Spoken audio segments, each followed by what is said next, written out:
ناظرین، کربلا کے میدان میں امام علی مقام امام حسین ابن علی علیہ السلام نے اپنے اہل خانہ کو الوداعی نصیحتیں کرتے ہوئے فرمایا کہ مجھے معلوم نہیں کہ میرے بعد تم پر کیسی کیسی مصیبتیں آئیں گی۔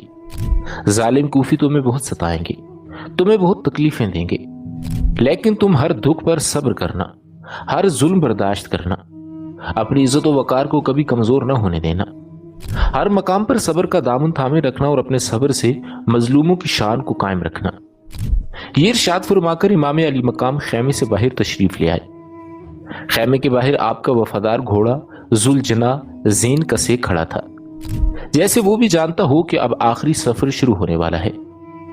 امام حسین علیہ السلام نے جیسے ہی گھوڑے پر سوار ہونے کا ارادہ کیا تو خیمے کے اندر سے ایک آواز آئی کہ بھائی جان ذرا جلدی آئیے۔ یہ آواز حضرت زینب کی تھی۔ امام فوراً چونک کے، دل گھبرا گیا کہ شاید کوئی نئی مصیبت نازل ہو گئی ہے۔ آپ لپک کر خیمے کے اندر گئے اور پریشانی سے پوچھا کہ زینب کیا بات ہے؟ اندر کا منظر دل دہلا دینے والا تھا۔ حضرت زینب اور حضرت شہربانو آنکھوں میں آنسو لیے بیٹھی تھیں۔ ام کلثوم بنت مسلم اور باقی خواتین بھی رو رہی تھیں۔ ماحول سوگوار تھا۔ حضرت زینب رضی اللہ تعالی عنہ نے نم آواز میں کہا کہ بھائی جان، سکینہ کی حالت بہت خراب ہو گئی ہے۔ پیاس کی شدت سے وہ بالکل نڈھال ہو چکی ہے، اس سے تو بولا بھی نہیں جا رہا۔ وہ ہمیں لگ رہا ہے کہ آخری سانسوں پر ہے۔ امام حسین نے دیکھا کہ حضرت شہربانو نے سیدہ سکینہ کا سر اپنی گود میں رکھا ہوا ہے۔ سکینہ کی حالت دیکھ کر امام کا دل تڑپ اٹھا۔ وہ بالکل پیمردہ ہو چکی تھی۔ ان کی آنکھوں میں حسرت تھی، چہرے پر تھکن، ہونٹ اور زبان اتنے خشک ہو چکے تھے کہ وہ کچھ کہنا چاہتی تھی مگر الفاظ نہ نکل رہے تھے۔ وہ بس اپنے مظلوم بابا کو حسرت بھری نگاہوں سے دیکھ رہی تھیں، جیسے الوداع کہہ رہی ہوں۔ امام علی مقام امام حسین علیہ السلام نے اپنی ننھی سی بیٹی سیدہ سکینہ رضی اللہ تعالیٰ عنہ کے قریب جا کر نرمی سے پوچھا کہ اے میری نور نظر، تم کیسی ہو؟ سکینہ کے ہونٹ خشک ہو چکے تھے، زبان میں سکت نہ تھی۔ بمشکل اتنا کہہ سکیں کہ بابا پیاس، اس سے بھی زیادہ وہ کچھ اور بول نہ سکیں۔ امام کا دل تڑپ اٹھا۔ سکینہ کی حالت دیکھ کر آنکھیں بھر آئیں، لیکن لہجہ نرم اور تسلی دینے والا تھا۔ بیٹی، ہم تمہارے لیے پانی لینے جا رہے ہیں۔ یہ کہہ کر امام علی مقام خیمے سے باہر آئے، گھوڑے ذوالجناح پر سوار ہوئے اور میدان جنگ کی طرف روانہ ہو گئے۔ اس وقت سورج ڈھلنے کے قریب تھا، لیکن دھوپ کی شدت اور ہوا کی گرمی ناقابل برداشت تھی۔ زمین تپ رہی تھی۔ انسان تو انسان، پرندے بھی سایہ اور پانی کی تلاش میں پریشان تھے۔ امام حسین خود بھی سخت پیاسے تھے۔ دل غموں سے بھرا ہوا تھا، جسم کمزور تھا، لیکن جذبہ بہت بلند تھا۔ سورج کی لو، گرمی اور تھکن کے باوجود وہ آہستہ آہستہ دشمن کے لشکر کی طرف بڑھ رہے تھے۔ کوفیوں نے امام کو آتے دیکھا تو شمر نے طنزیہ انداز میں کہا کہ لو، حسین بھی آگے، اب جنگ کا خاتمہ سمجھو۔ مگر امام حسین علیہ السلام کی بہادری اور روب ایسا تھا کہ بڑے بڑے جنگجو ان کے سامنے کانپنے لگے۔ آپ نے آخری مرتبہ یزیدی لشکر کو مخاطب کرتے ہوئے خطبہ دیا اور حجت تمام کی، سمجھانے کی کوشش کی، مگر کسی کے دل پر ذرا اثر نہ ہوا۔ وہ پتھر دل لوگ خاموشی سے کھڑے رہے، گویا ضمیر مر چکے ہوں۔ پھر امام حسین علیہ السلام نے فرمایا کہ میں اس گھرانے سے ہوں جس کا ہر بچہ شیر ہوتا ہے، جو میدان جنگ کو بچوں کا کھیل سمجھتا ہے۔ تم میں سے جو بھی موت سے کھیلنے کا شوقین ہے وہ سامنے آئے، مگر آپ کے روب سے کوئی سامنے نہ آیا۔ عمر بن سعد نے کچھ سرداروں کو بھیجا، مگر وہ بہانے بنانے لگے، کوئی بھی ہمت نہ کر سکا۔ امام علی مقام نے فرمایا کہ لگتا ہے تم میں مجھ سے لڑنے کی ہمت نہیں۔ میری بیٹی پیاس سے جان کنی کی حالت میں ہے، میں اس کے لیے پانی لینے جا رہا ہوں، اگر تم میں ہمت ہے تو روک کر دکھاؤ۔ یہ کہہ کر امام دریائے فرات کی طرف روانہ ہو گئے۔ دشمن کے گھیرے کو چیرتے ہوئے آپ دریا کی طرف بڑھ رہے تھے۔ کربلا کی زمین قربانیوں سے سرخ ہو چکی تھی، ہر طرف خون ہی خون تھا۔ امام علی مقام کی نگاہیں اپنے پیاروں کی لاشوں پر پڑ رہی تھیں۔ دوسری طرف عبداللہ بن عمر رضی اللہ تعالیٰ عنہ کی لاش بے جان پڑی تھی۔ قریب ہی حضرت حر اپنے نوجوان بیٹے کے ساتھ ریزہ ریزہ ہو چکے تھے۔ تھوڑا فاصلے پر حضرت مصعب بن یزید رضی اللہ تعالیٰ عنہ کا لاشا خاک پر پڑا تھا۔ بزرگوں کا سایہ بھی سر سے اٹھ چکا تھا۔ فرات کے گھاٹ کے قریب آپ کے وفادار بھائی ابو الفضل عباس رضی اللہ تعالیٰ عنہ دونوں بازو کٹائے جام شہادت نوش فرما چکے تھے۔ ایک طرف قاسم بن حسن کا لاشا بے جان پڑا تھا تو دوسری طرف اون و محمد ایک دوسرے کی آغوش میں آخری نیند سو رہے تھے۔ امام علی مقام کا دل پھٹ رہا تھا، روح تڑپ رہی تھی، آنکھیں خون سے رو رہی تھیں۔ وہ زلجنا کی باغیں زور سے تھامے جھک کر سانس لینے لگے جیسے دل پر پہاڑ رکھا ہو۔ اپنے جوان بیٹے علی اکبر کی لاش پر نظر پڑی تو دنیا تاریک ہو گئی۔ پھر وہ جگہ دیکھی جہاں 6 ماہ کا علی اصغر دفنایا گیا تھا۔ اس ریت کے ننھے سے ڈھیر کو دیکھ کر امام چیخ پڑے کہ اے رب العزت، ہم کیوں زندہ رہ گئے؟ کیا قیامت ابھی نہیں آئی؟ دل سے صدا اٹھی کہ حسین، یہ آزمائش کا وقت ہے، ابھی اور آزمائش باقی ہے۔ امام حسین علیہ السلام کا جسم دکھوں کے بوجھ سے جھک گیا، قدم بار بار ریت پر ڈگمگانے لگے، پیاس جان نکال رہی تھی، ہر سانس حلق کو چیرتی ہوئی آ رہی تھی، چہرہ خون میں بھیگ چکا تھا، بال رخساروں سے چپک گئے تھے، زخم پھر سے رسنے لگے تھے جو تیر کھینچنے پر بھی نہ نکلے تھے۔ یہ وقت صرف ایک جنگ نہ تھی، یہ حق اور باطل کا وہ لمحہ تھا جس نے تاریخ کو ہمیشہ کے لیے بدل دیا۔ دشمنوں کی فوج نے جب پیغمبر خدا کے نواسے کو تنہا خیمے سے نکل کر مقتل میں آتے دیکھا تو ان پر ایک جنونی کیفیت طاری ہو گئی۔ سورج امام علی مقام کی پشت پر خون کے ایک بڑے دھبے کی طرح دم توڑ رہا تھا۔ ظالموں کی آنکھوں میں وہ اپنی کرنوں کی آخری تیر اتار کر انہیں اندھا کر دینے پر تلا ہوا تھا۔ دریائے فرات کی موجیں بے بسی سے ساحل پر سر پٹک رہی تھیں۔ افسوس اس پانی پر جو پیاسے امام کی قدم بوسی سے محروم کر دیا گیا۔ امام علی مقام میدان جنگ میں نکلے تو یزیدی فوج کے سپاہی پگھل کر گھوڑوں سے گرنے لگے، ڈھالیں اوندھی ہو گئیں، تلواریں ہاتھوں سے چھوٹنے لگیں، کمانیں دوہری ہو گئیں اور جھنڈے خاک پر لوٹنے لگے۔ ساری فوج ایک دم منہ پھیر کر بھاگنے لگی۔ ابن سعد نے پکار کر کہا کہ اے یزید کے نمک خارو، کہاں بھاگتے ہو؟ دیکھتے نہیں یہ ضعیف انسان 3 دن کا پیاسا ہے، اس کے جسم سے خون بہہ چکا ہے۔ اے شام کے سرماؤ، دیکھتے کیا ہو؟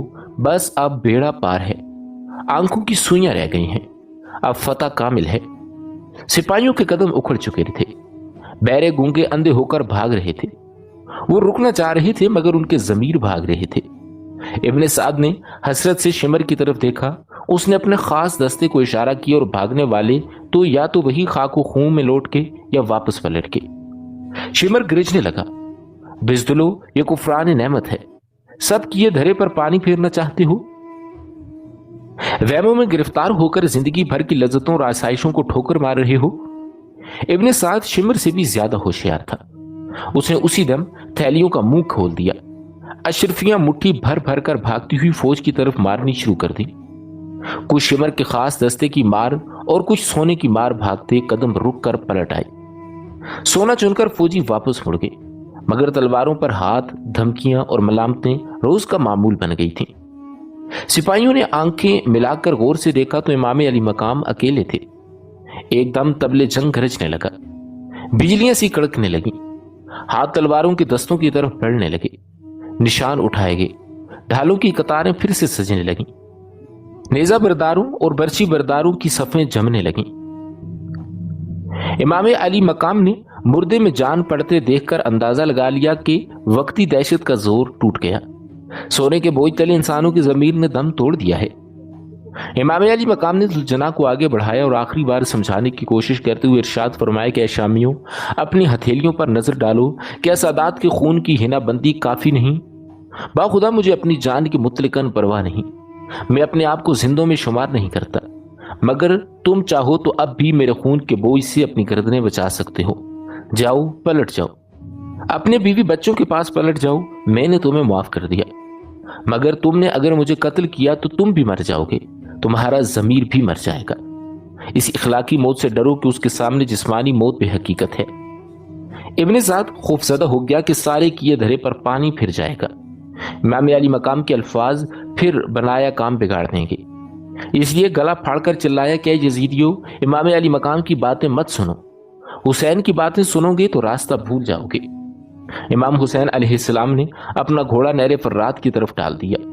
آپ نے اس بات کا مطلقاً بھی خیال نہ کیا کہ بے شمار عراقی اور کوفی میدان جنگ سے نہر فرات تک بکھرے پڑے ہیں عمر بن سعد نے اپنا لشکر اس طرح سے صف بستہ کیا تھا کہ ایک طرف تو قافلہ امام کے خیموں کا محاصرہ کر لیتا اور دوسری طرف میدان کارزار سے دریائے فرات تک یہ لشکر پھیلا ہوا تھا۔ امام حسین علیہ السلام نے گھوڑے کو ایڑ لگا کر بڑھایا۔ ذوالجناح ایسا تیز دوڑا کہ معلوم ہوتا تھا کہ اس کو پر لگ چکے ہیں۔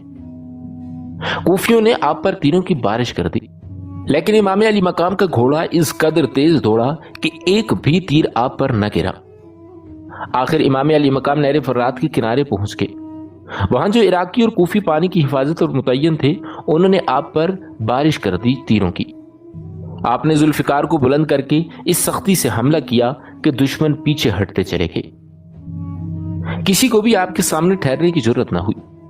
عمر بن حجاج نے یہ کیفیت دیکھ کر اپنے سپاہیوں سے للکار کر کہا کہ بہادرو، یہ کیا بزدلی ہے؟ صرف ایک جسم باقی رہ گیا ہے، اور وہ بھی غم و بھوک اور پیاس نے بے حال کر دیا ہے۔ ان کے قتل پر اس مارکے کا اختتام ہے، ان پر چاروں طرف سے حملہ کر ڈالو۔ یہ آواز سن کر ایک جتھا آگے بڑھا۔ امام علی مقام نے جھپٹ کر ان پر حملہ کیا اور آگے بڑھنے والے جتھوں کے تمام افراد کے سر اڑا دیے۔ یہ حالت دیکھ کر سواروں پر آپ کی ہیبت چھا گئی اور وہ گھبرا کر اس طرح پیچھے ہٹنے لگے جیسے وہ بھاگ رہے ہیں۔ امام علی مقام نے فرمایا کہ بدبختوں میں شیر خدا علی کرم اللہ وجہ الکریم کا بیٹا ہوں، میرے بازو میں قوت حیدری ہے اور ہاتھ میں شمشیر علی۔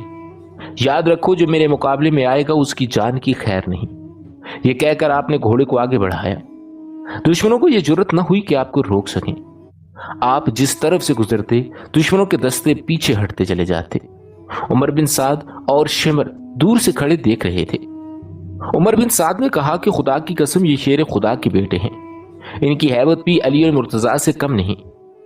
شمر کہنے لگا یہی بات ہے، لیکن ان کوفی بزدلوں کو تو دیکھو، اس طرح بھاگ رہے ہیں جیسے شیر ان پر حملہ کر رہا ہو۔ جی چاہتا ہے کہ ان سب کے سر اڑا دوں۔ عمر بن سعد کہنے لگا کہ مجھے بھی ان کم بختوں پر غصہ آ رہا ہے، یہ لوگ کس قدر بزدل ہیں، مگر یہ وقت باتیں کرنے کا نہیں۔ مجھے خوف ہے کہ اگر حسین نے پانی پی لیا تو پھر ہرگز قابو میں نہ آئیں گے۔ شمر نے کہا وہ تو بالکل نہر کے کنارے پر پہنچ چکے ہیں، اب کیا ہوگا؟ عمر بن سعد کہنے لگا کہ ایک لاوے کی توقع کرو، فوراً اپنا دستہ لے کر آگے بڑھو۔ شمر لعین نے اپنے رسالے کو نہر فرات کی طرف بڑھایا۔ ادھر عمر بن سعد نے چیخ کر کہا کہ بزدل کوفیو، تم کیا کرتے ہو؟ اگر تم نے حسین کو پانی پینے دے دیا تو تم میں سے ایک شخص بھی زندہ نہیں بچے گا۔ اس حکم کو سن کر کوفیوں نے حملہ کر دیا، لیکن ان کے حملے میں نہ جوش تھا اور نہ ہی جرت۔ البتہ وہ تلواریں تول توڑ کر حملہ آور ہوئے اور امام علی مقام اور نہر فرات کے درمیان دیوار کی طرح حائل ہو گئے۔ امام حسین علیہ السلام نے جوش میں آ کر حملہ کیا۔ آپ کا حملہ ایسا تھا کہ آپ جس شخص پر تلوار مارتے وہ دو ٹکڑے ہو جاتا، جس کے سر پر تلوار پڑتی سینے تک اتر جاتی۔ لیکن عمر بن سعد کے خوف اور شمر کے ڈر سے کوفی بھی ڈٹے ہوئے تھے، قدم قدم پر آپ کو روکے رہے، نہر کے کنارے کی ایک ایک انچ زمین پر اپنی لاشیں بچھاتے جاتے۔ امام علی مقام بڑے جوش و خروش سے دشمنوں کو موت کے گھاٹ اتار رہے تھے۔ کوفیوں پر آپ کا اتنا روب و دبدبا تھا کہ آپ کے پاس جا کر کسی کو حملہ کرنے کی جرت نہ تھی۔ کچھ دیر تک تو کوفی جمے رہے، آخرکار ان کے قدم اکھڑ گئے اور وہ بدحواس ہو کر نہر کے سامنے سے ہٹ گئے۔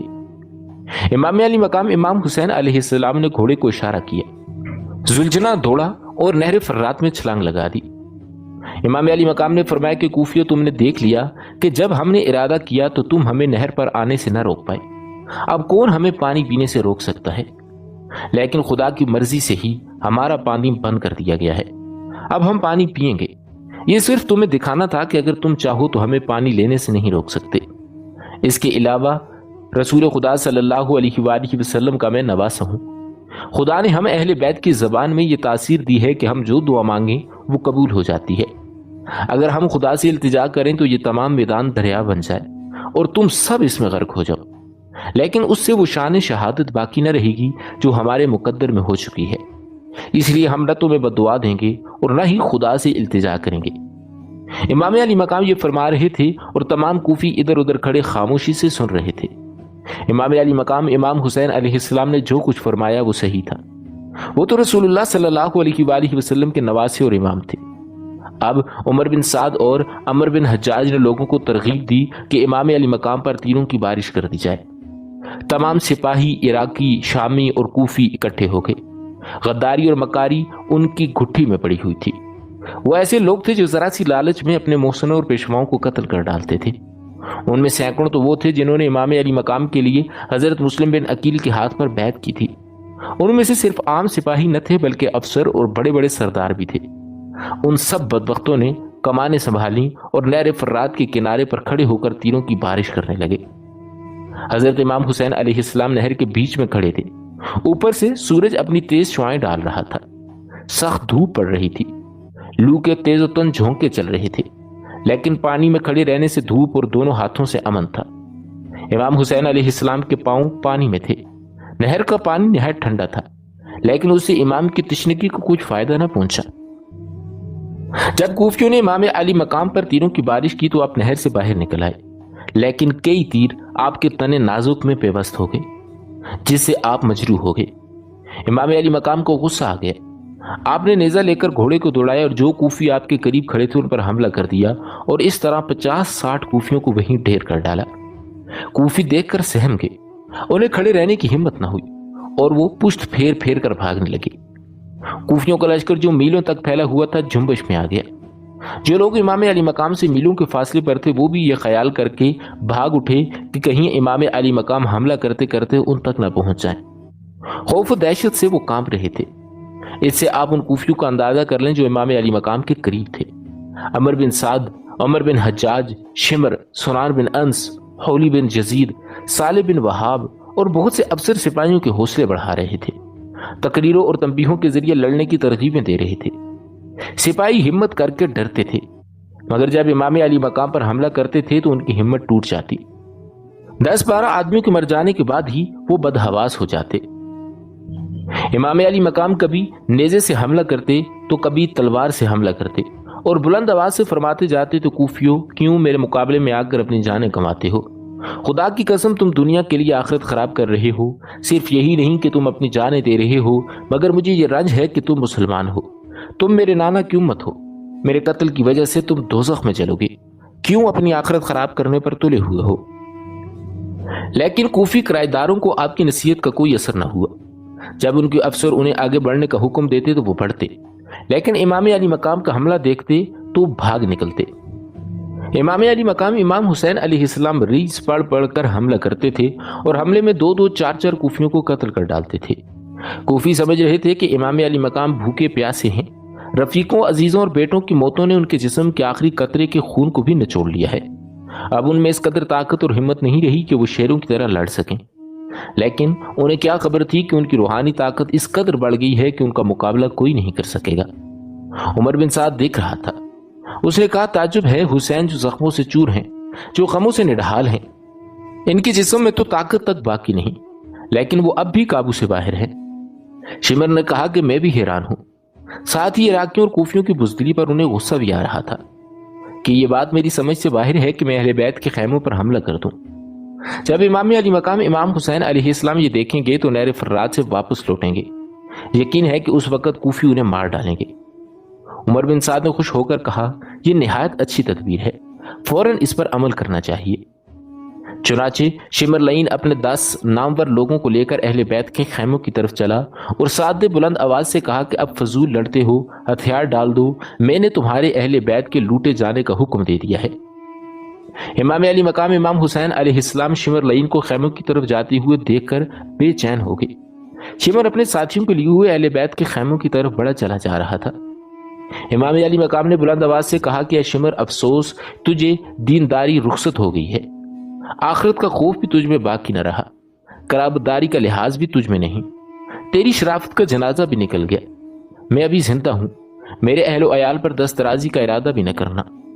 لیکن شمر ایسا کب تھا کہ وہ آپ کی بات سنتا اور مان جاتا، یا اسے شرم و ندامت دامن گیر ہوتی؟